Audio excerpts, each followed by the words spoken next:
Guys, Mohan ബഗാനെതിരെ കൊൽക്കത്തയിൽ ഒരിക്കൽ കൂടി തോൽക്കുന്നു. നന്നായി കളിച്ചു എന്നിട്ടും തോറ്റു എന്ന് ആരെങ്കിലും പറഞ്ഞു വരികയാണെങ്കിൽ മിണ്ടിപ്പോകരുത്. എത്ര നന്നായിട്ട് കളിച്ചാലും മോശമായിട്ട് കളിച്ചാലും 3 പോയിന്റ് കിട്ടുക എന്നുള്ളതാണ് പ്രധാനം. പ്രത്യേകിച്ച് ബ്ലാസ്റ്റേഴ്സിൻ്റെ കാര്യത്തിൽ ഈ നന്നായിട്ട് കളിച്ചിട്ടും തോറ്റു എന്നൊക്കെ പറയേണ്ട ഒരു സ്റ്റേജൊക്കെ കഴിഞ്ഞു ഗെയ്സ്. സത്യത്തിൽ പറയുകയാണെങ്കിൽ ഒരു ടിപ്പിക്കൽ കേരള ബ്ലാസ്റ്റേഴ്സ് സ്റ്റോറി എന്നുള്ളതാണ് ഈ ഒരു മത്സരത്തെ നമുക്ക് ഒറ്റ വാക്കിൽ വിശേഷിപ്പിക്കാനായിട്ട് സാധിക്കുക. സോ 3-2 എന്ന് പറയുന്നൊരു സ്കോറിലാണ് ഈ ഒരു മത്സരം മോഹൻ ബഗാനെതിരെ അവരുടെ ഒരു ഹോമിൽ പോയി പരാജയപ്പെടുന്നത് എന്നുള്ളതാണ്. ഈ ഒരു മത്സരത്തിൽ നമ്മൾ പ്രധാനമായിട്ടും ചേഞ്ചസ് വരുത്തുന്നതെന്ന് വെച്ച് കഴിഞ്ഞാൽ 4 ചേഞ്ചസ് ആണ്. അതിൽ ഡിഫെൻസീവ്ലി തന്നെ 2 ചേഞ്ചസ് നമ്മൾ വരുത്തിയിട്ടുണ്ട്. അതുപോലെ ഫോർമേഷനിൽ തന്നെ ഒരു ചേഞ്ച് വരുത്തി. ഏറെക്കുറെ ഒരു 5-3-2 ഒക്കെ പോലെയാണ് നമുക്ക് കാണാൻ സാധിച്ചത് എന്നുള്ളതാണ്. കളിയുടെ തുടക്കത്തിൽ നമ്മൾ ഈ പറഞ്ഞതുപോലെ ഒരുപാട് അറ്റാക്കിംഗ് മൂവ്സ് കാര്യങ്ങളൊക്കെ നടത്തുന്നുണ്ടായിരുന്നു. അതിൽ നോവയുടെ ആദ്യം തന്നെ ഒരു ഷോട്ട് ഉണ്ടായിരുന്നു, അത് സേവ് ചെയ്തു. അതിനുശേഷം നോവയുടെ ലെഫ്റ്റിലൂടെയുള്ള റൺ നടത്തിയിട്ട് ഹെസൂസിന് കൊടുത്തൊരു പാസ് കഴിഞ്ഞ മാച്ചിൽ എന്നതുപോലെ തന്നെ ഒരു ഫ്ലിക്കിംഗ് ഗോളൊക്കെ ആക്കാൻ നോക്കി, പക്ഷേ അത് നടന്നില്ല. സോ അങ്ങനെ പിന്നെ ആദ്യം ഫാൻസൊക്കെ നമ്മൾ നന്നായിട്ട് കളിക്കുന്നു എന്നുള്ളൊരു ഫീൽ എനിക്ക് പക്ഷെ അത്ര ഒരു ഫീലൊന്നും ഉണ്ടായില്ല. കാരണം എന്ന് വെച്ച് കഴിഞ്ഞാൽ പൊതുവേ മോഹൻ ബഗാൻ കളിയുടെ തുടക്കത്തിൽ കുറച്ച് ഈ ഒരു തരത്തിലാണ്. പിന്നീടാണ് അവർ ഊർജ്ജസ്വലരാണ്, എസ്പെഷ്യലി സെക്കൻഡ് ഹാഫിലോട്ടൊക്കെ വരുന്നൊരു സമയത്താണ് അവർ കൂടുതൽ ഒരു രീതിയിലേക്ക് വരുന്നത്. സോ അങ്ങനെ നമ്മൾ ഫസ്റ്റ് ഹാഫിൽ തന്നെ പക്ഷേ ഗോൾ വഴങ്ങി, നമ്മൾ നന്നായിട്ട് കളിച്ചു എന്ന് പറയുന്ന സാഹചര്യങ്ങൾ വരുന്നെങ്കിലും ഗോൾ വഴങ്ങി കൊടുത്തു എന്നുള്ളതാണ്. എഗെയിൻ ഒരു ഗോൾ കീപ്പർ മിസ്റ്റേക്ക്, മോഹൻ ബഗാൻ്റെ പ്ലെയർ ഒരു ലോങ് ഷോട്ട് അടിക്കുന്നു. അത് സച്ചിൻ സുരേഷ് കൃത്യമായിട്ട് അവിടെ മക്ലാറിന് മുന്നിലോട്ട് തന്നെ, അതൊരു പുവർ ടെക്നിക്ക്. എഗെയിൻ ഈ പറഞ്ഞൊരു ടെക്നിക്കിൻ്റെ ഇഷ്യൂസ് നമുക്ക് എന്താ പറയുക വിനയായിട്ട് മാറുന്നു എന്നുള്ളത് തന്നെയാണ് പറയേണ്ടത്. അങ്ങനെ അവർ 1-0 എന്ന നിലയിലെത്തി. അതിനുശേഷം നമ്മൾ ഫസ്റ്റ് ഹാഫ് തന്നെ കുറച്ച് ശോകമായി കാര്യങ്ങളെന്നുള്ളതാണ് എനിക്ക് തോന്നിയത്. പിന്നെ ഹെസൂസിന് കിട്ടിയ ഒരു ചാൻസ് ആണ് മാച്ചിലൊരു ക്രൂഷ്യലായിട്ടുള്ള ഒരു അവസരം എന്ന് പറയുന്നത്, പക്ഷേ അത് മിസ്സായിപ്പോയി. പിന്നെ ഒരു പെനാൽറ്റി ഇൻസിഡൻറ്റ്, പക്ഷേ ഞാൻ അതിനെപ്പറ്റി ഒന്നും പറയുന്നില്ല. കാരണം എന്തിനാണ് ചുമ്മാതെ, പ്രത്യേകിച്ച് നമ്മുടെ പ്ലേയേഴ്സ് പോലും അങ്ങനെ കാര്യമായിട്ടുള്ള തരത്തിലൊരു അപ്പീലും കാര്യങ്ങളൊന്നും നടത്തിയിട്ടില്ല.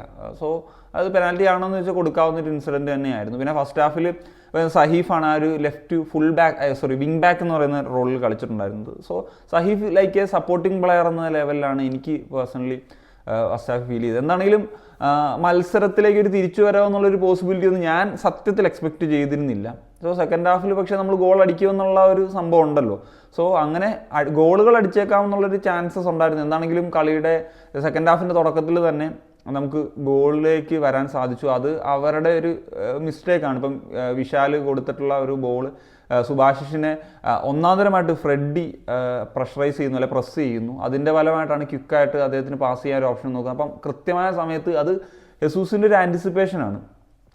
കാരണം അദ്ദേഹം പ്ലേസ് ചെയ്യേണ്ട എവിടെയാണെന്ന് പോലും അദ്ദേഹം ഷോട്ട് എടുക്കുന്നതിന് മുമ്പ് കൃത്യമായിട്ട് അറിയാമായിരുന്നു. വിശാൽ ഔട്ട് ഓഫ് പൊസിഷൻ ആയിരുന്നു, അത് കൃത്യമായിട്ട് യൂട്ടിലൈസ് ചെയ്തു എന്നുള്ളിടത്താണ് നമുക്ക് ആ ഒരു 1-1 എന്ന് പറയുന്നൊരു ലെവലിലേക്ക് എത്താൻ സാധിച്ചത്. പിന്നീട് നമ്മളുടെ ഭാഗത്തു നിന്നുള്ള അറ്റാക്സും കാര്യങ്ങളൊക്കെ തന്നെയാണ് കൂടുതൽ വന്നിട്ടുള്ളത്. ചാൻസ് ക്രിയേറ്റ്, ഇപ്പം നോവയുടെ ഒരു നല്ല ഷോട്ട് ഉണ്ടായിരുന്നു, അത് സേവ് ചെയ്യപ്പെട്ടു. പക്ഷേ ആ സിറ്റുവേഷനിൽ ഒരു കൗണ്ടർ സിറ്റുവേഷൻ വന്നു.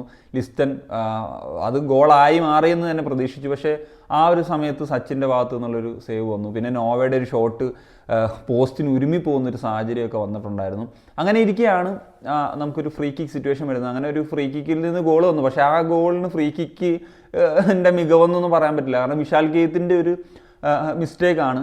അവിടെ കറക്റ്റ് സമയത്ത് ഡ്രിഞ്ചിച്ച് ഉണ്ടായിരുന്നു. ഡ്രിഞ്ചിച്ചിന് അത് കൃത്യമായിട്ട് പോസ്റ്റിലേക്ക് ആക്കാൻ സാധിച്ചു. 2-1 എന്ന് പറയുന്ന ലെവലിലെത്തി. സോ 2-1 എന്ന് പറയുന്ന ലെവലിലെത്തിയെങ്കിലും ഞാനൊരു എന്താ പറയുക, നമ്മൾ സാധാരണഗതിയിൽ ഒരു കംബാക്ക്, അതും ഏതാണ്ട് 76ാമത്തെ മിനിറ്റിലോ മറ്റാണ്, നമ്മൾ തുള്ളിച്ചാടി ആഘോഷിക്കുന്നൊരു ടൈമാണല്ലോ. പക്ഷേ എനിക്ക് എൻ്റെ മനസ്സിൽ സ്റ്റിൽ ആ ഒരു പേടി ഫീലിങ്സ് ഉണ്ടായിരുന്നു.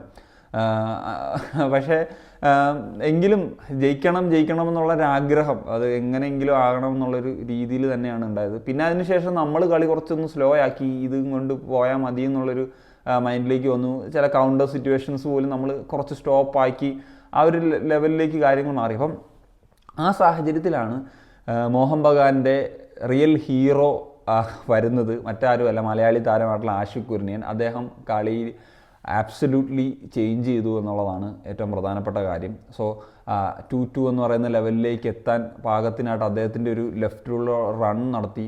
അതിനുശേഷം ഒരു കട്ട് ബാക്ക്, അത് പെട്ടോടെ അടിച്ചു, കമ്മിൻസിൻ്റെ കാലുകളിൽ തട്ടി, സച്ചിൻ സുരേഷിൻ്റെയും കൈകളിൽ തട്ടിയിട്ടാണ് അകത്തേക്ക് പോയി 2-2 ആകുന്നത്. അവിടെ കൊണ്ട് എല്ലാം അവസാനിക്കും എന്ന് നമ്മൾ പ്രതീക്ഷിച്ചു. കാരണം പിന്നെ നോക്കിക്കഴിഞ്ഞാൽ മോഹൻ ബഗാനായിരുന്നു ആ ഗോൾ അടിക്കാനുള്ള ഒരു ത്വര ഉണ്ടായിരുന്നത്. കാരണം നമ്മൾ ഈ ഒരു ഡ്രോ കൊണ്ട് തൃപ്തിപ്പെടാമെന്നുള്ളൊരു ആറ്റിറ്റ്യൂഡും കാര്യങ്ങളൊക്കെയാണ്. സോ ഇതാണ് ഒരു ചാമ്പ്യൻ ടീമിൻ്റെയും ഒരു മിഡ് ടേബിൾ ടീം. ഇപ്പം ഞാൻ കുറ്റം പറയില്ല, കാരണം എന്ന് വെച്ചാൽ നമ്മളിങ്ങനെ നിരന്തരം തോൽവി വരുമ്പോഴത്തേക്കും മോഹൻ ബഗാൻ പോലൊരു ടീമിനെതിരെ ഡ്രോ പോലും ഈ നിലവിലെ സിറ്റുവേഷനിൽ ഓക്കെയാണ്. പക്ഷേ അത് ഡിഫെൻഡ് ചെയ്യാനുള്ള ആ ഒരു മെൻറ്റാലിറ്റി ഉള്ള പ്ലെയേഴ്സ് പോലും നമ്മുടെ ടീമിൽ ഇല്ല എന്നുള്ള കാര്യം ആലോചിക്കുമ്പോഴത്തേക്കും തീർത്തും നിരാശാജനകമാണ്.